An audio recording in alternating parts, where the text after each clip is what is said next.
All right, all right. Well, welcome to another Momentum Monday.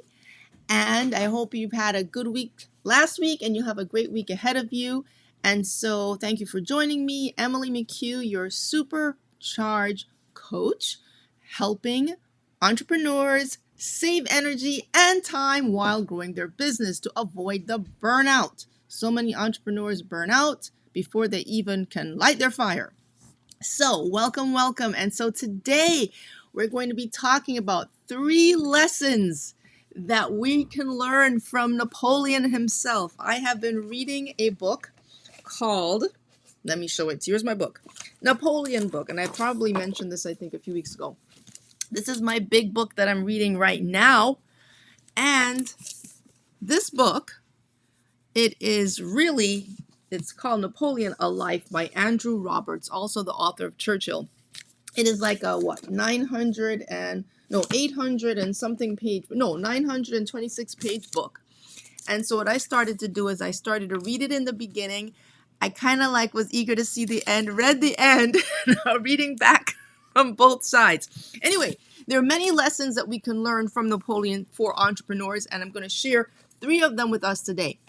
But first of all, I want to thank you for those who joined me last week when I was here with my brother Andrew, who joined me talking about different things that you can do to impact momentum. So I invite you to go and watch that if you didn't get a chance to watch it already, because he shared some really great insights there, especially as we wind down the year, wind down this month, getting ready to start a new month. And this month was all about imagination. The theme of the month was, how can we expand our imagination? How can we challenge our imagination to grow? And one of the ways we do that is by reading.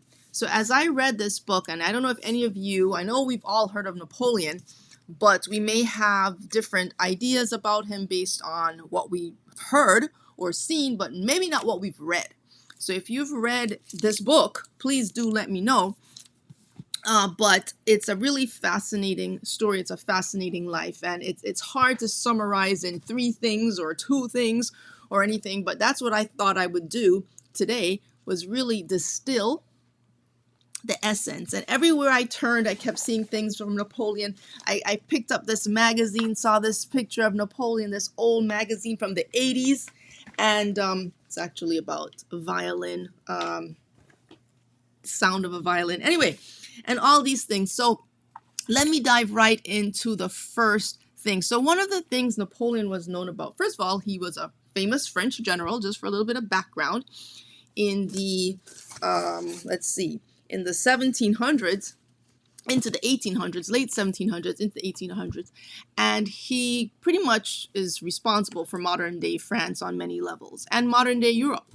He was very innovative and certainly had the biggest imagination you can imagine. So one of the first things we're going to learn from Napoleon is that he was determined, very determined, and he had what I would call a totally unfettered imagination.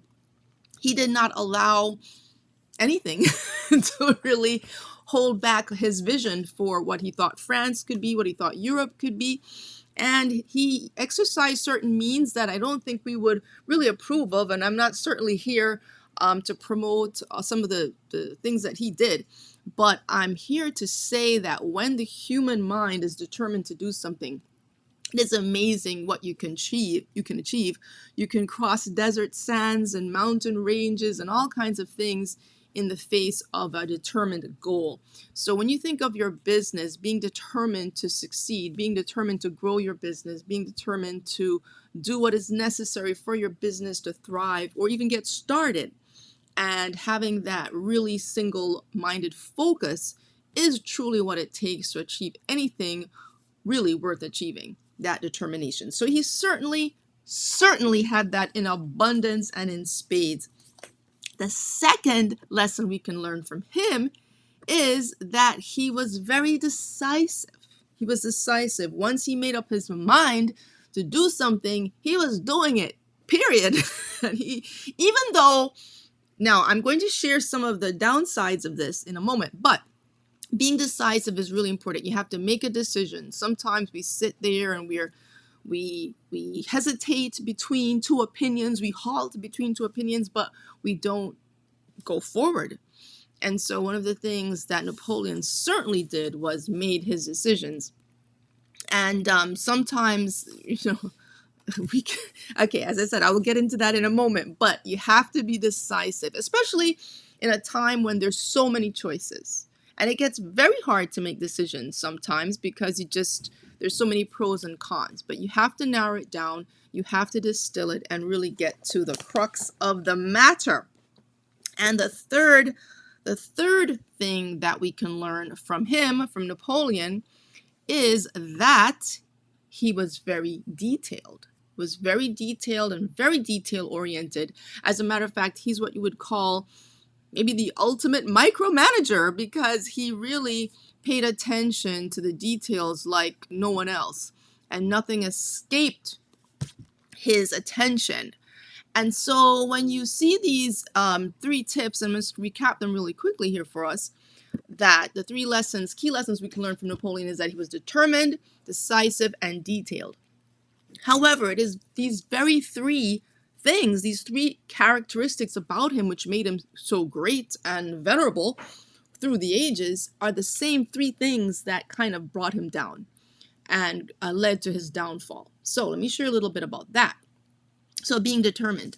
Well, it is important to be determined, but not in the face of madness, people. Okay, be determined at what cost? Not to your health, not to your well-being, not to your sanity. So we've all heard the expression, never quit, never give up. But there are times when you need to stop doing something that's not serving you. And so if you're determined to take a course that's not leading you somewhere that's positive, then you should change course. So that's when being determined is not good. And when he was determined to kind of go into Russia and determined to take on Wellington, those are not good things. And it led to his demise. The second thing about being decisive, this is, again, Napoleon was known for making decisions without any equivocation. But in the final days, after he was defeated at Waterloo, he vacillated. They said he did the one thing that he never did, which was to vacillate. And he couldn't quite decide what his escape route was going to be. Should he go to America? Should he go to England? Should he go here? Should he go there? And he spent about 2 weeks trying to decide where he should go. And during that time, that's when he got caught and his fate was sealed. So in that moment when his decisiveness was most needed, he vacillated. I think he had a sealed fate anyway, no matter what he decided at that point, because he indeed did meet his Waterloo. However, that was really quite a critical concept. And then finally, about being detailed.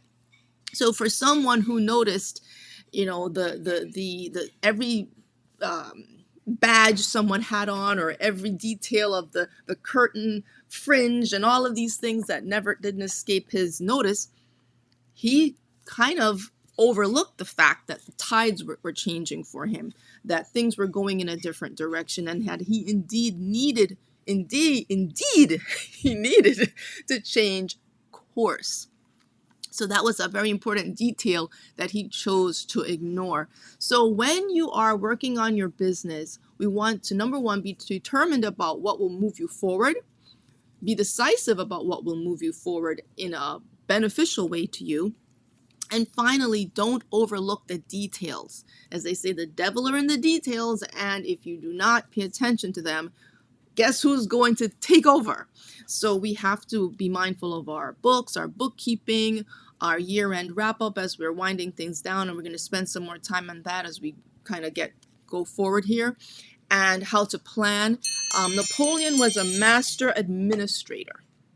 That is one of the things that he's known for. Not only a military strategist, obviously, but he could administer, he could organize, and really, as I said, for modern day France, he reshaped what a centralized government could look like, and also at the same time decentralizing certain things. So there is indeed much to learn on the pros and on the cons. So I invite you to take the lessons that are most beneficial to you to help you supercharge your business and gain momentum. And by being determined, we gain momentum. By being decisive, we gain momentum. And certainly by being detailed, we gain momentum as well. So run with that. Take those lessons. Allons-y. À la campagne, tout le monde. So I'll see you next week. Have a great supercharged week, and see you next time. Make sure to subscribe, like, share, and comment. Let me know what resonated most with you today from our talk with lessons from Napoleon that you can apply to your business. All right. See you next time.